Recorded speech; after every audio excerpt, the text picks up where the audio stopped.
Jen, thanks. Who's not looking for something delicious to eat? Oh, yeah, right? always. That's what we're talking about. Chef Rob is in the house with Sheepshead Eats. Good to have you here. Sheepshead Eats for the first time. It's a private chef service. Tell the folks a little bit about it. So whenever we started this was back in 2020 when COVID first hit, was at its peak. I, like many other people, lost their job due to just, nothing could be open.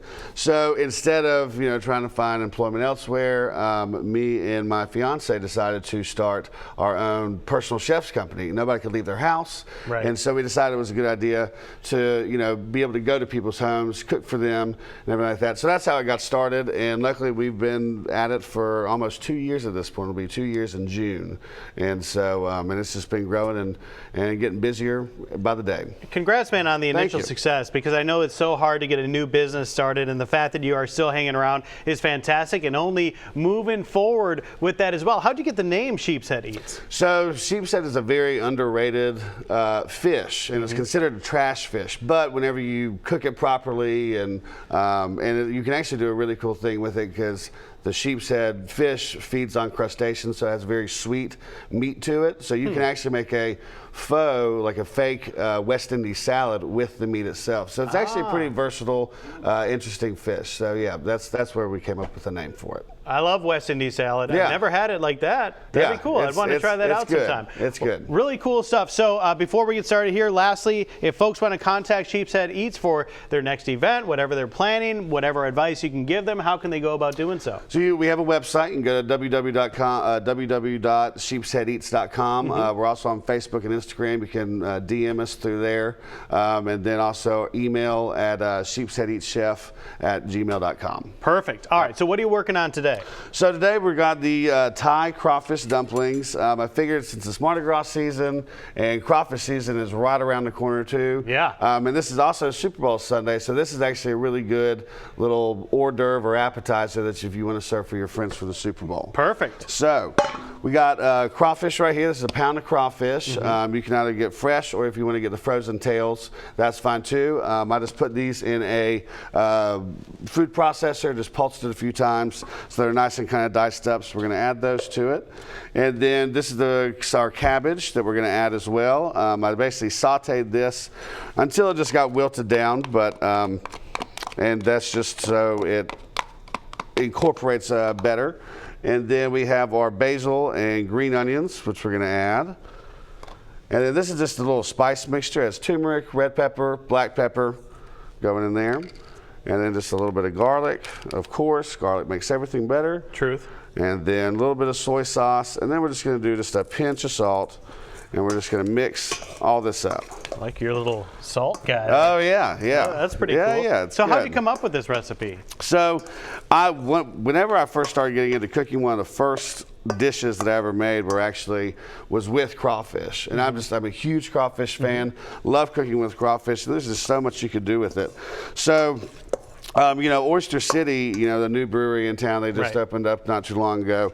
I really, I've been over there a few times. I have some great people and know some great people that work there, and I really love their beer. And so cooking with beer is also always a fun thing because, not only can cook with it, but, have a little sips while you're cooking. Yeah, there might be some leftovers. Exactly. So this dish is really cool because basically what we're going to do today is we're actually going to steam the dumplings with the beer, but the beer has also been incorporated in the sauce that I've already made as well. And it seems like one of those cooking show challenges where you have to use a certain product, and you've done it both in the sauce and the steaming element. Good job. All right, we're going to continue things here with Sheepshead Eats in the kitchen. Sheepsheadeats.com? Yes. All right, check it out, y'all, for your next event or whatever you have going on. Chef Rob can help you out. Jen. Welcome back to Studio 10. We are in the kitchen right now with Rob Varner with Sheepshead Eats, and he is cooking up some Thai crawfish pot stickers with Oyster City mangrove sweet chili dipping sauce.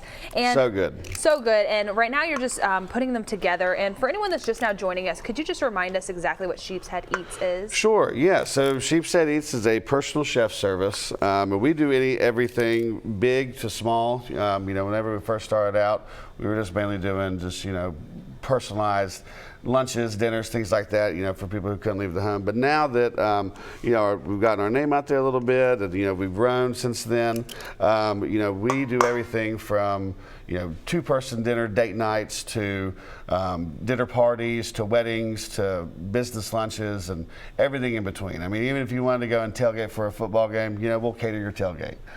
Perfect. Yeah. So right now you are putting together the pot stickers. Right. And is there a certain way?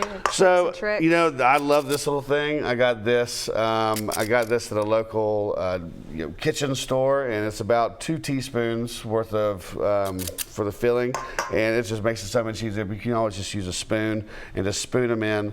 So basically, what we did was we just spooned in right in the middle, and then I have my little spray bottle. But if you don't have a spray bottle, you can also use your finger or a brush for water, but we're just going to spray these bad boys down and get them damp. And then you can fold these however you want. It took me a while to get good at folding. So if you just want to fold them in half, that's fine, but we're going to try and do a little pleat today. So, you just kind of squeeze and then push one over. And we just keep doing that for all of you. Want to give it a try? Oh gosh, sure. You want to try? We'll see how well I can do this. But yeah, these are great for game days, for even just for a snack if you want them. And it sounds like it's a lot, but these only take just a few minutes to make. And then once we actually get them steaming, they'll be it takes about 5 minutes for them to steam. Perfect. And I am definitely not a chef. That's okay. That's all right. I know. It's good. It's good. It's good. But something that you do offer is going to folks' homes and cooking lessons. Yes. So that's a more recent development. But as we went to people's homes and these different events, there were some people who wanted to learn how to make some of the dishes that we make. A lot of times we do pasta lessons, and a lot of times we do dumplings as well. Or if you want to learn how to make a roast or a whole chicken or anything like that, we can do that too. We've done grilling lessons as well. So they're a lot of fun. They're good for team building or even just for your personal education purposes. I like that. Yeah. And we've been talking on Studio 10 how a lot of people are wanting experiences for Valentine's Day. Right, exactly. So if you're still looking, I just got some flour on No, your you're okay. You're okay. If you're still looking for something for Valentine's Day, great idea. Just for bonding with a couple. Absolutely, absolutely, yeah. And it's very personalized. We don't really have any sample menus. We make all of our menus for whatever it may be, personalized for our clients' wants and needs.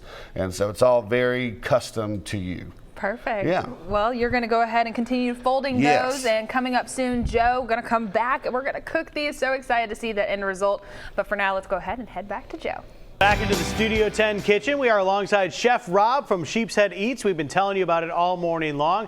What you're working on is looking good. We're at the final stages. Tell the folks at home what it is. Yeah, so what we did over the commercial break was we add about 2 tablespoons of oil to the hot pan, and then we add our pot stickers in there. Let those sear for about 1 minute and a half until they kind of get like a brown on the bottom, and then we added about 1/3 of a cup of this Oyster City Mangrove Pale Ale. It's super good, and so that's going to be actually our steaming liquid that we're using. So these probably have about another minute or so before they're ready to try. What I think is cool is it's kind of like a sear and a steam technique at the same time. As you can see in that shot we just had, you got a nice brown crust on there, but also steaming at the same time. That's awesome. So in the wrappers I use for this, you can usually find wonton wrappers pretty much at any regular grocery store, but these are actually Goiza wrappers. But luckily Mobile isn't short about having any Asian markets around town.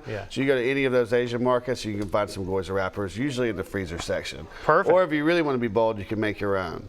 But that sounds pretty bold. Hey, but you did make your own sauce. Tell us about that. So this sauce, what we did here was we incorporated the beer in here. So added about a full can of beer to a sauce pot, and we reduced it down by half. And then I added in sweet chili sauce. You can use whatever your favorite sweet chili sauce is. A little bit of garlic, ginger, and then a few little herbs and spices here and there. And then we just let it simmer for about 5 minutes, and then let it cool down to room temp. Well, we've got just under a minute left here. If you want to go ahead and plate it so we can see it. I love this fusion of flavors that you are working on here. Such a unique recipe. And when it comes to unique recipes, that's what you want folks to know about Sheepshead Eats, that you can work with them to cater any menu they want for you as a private chef to come on by and help them out, right? Absolutely, absolutely. Big or small, we got you covered, and we're going to make a menu specifically for you and your wants and needs. Man, that just looks fantastic. Of course, straight out of the fryer. I'm going to let those cool down for a second before I try them, but I can't wait to try this out. Guys, sheepsheadeats.com. We're going to have a link to that on our website, the Studio 10 tab. Chef Rob, fantastic job this morning. Thanks for having me. And I'm going to be even more impressed, I know for sure, after I try one too. Absolutely, absolutely. All right, Michael.